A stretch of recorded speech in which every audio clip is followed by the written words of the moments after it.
Mayor Gina Merilu, padayon nga gintatalinguha ang pagserbihan publiko.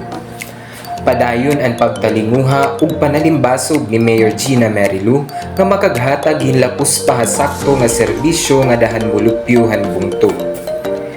Pirala handa mo nga mga kalungganayan nga buot ipahiagong han LGU ang libre nga wheelchair nga bulig tikang han opisina ni Governor Ikot Petilia in personal nga ginduhol ni Mayor Gina kan Armando Hael nga taga-barangay Likod.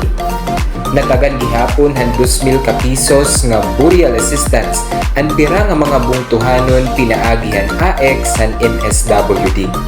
Sugat man, nakabenepisyo han 20,000 ka pesos han nonagenarian cash grant ti Mrs. Rosa Resma nga taga-barangay San Miguel.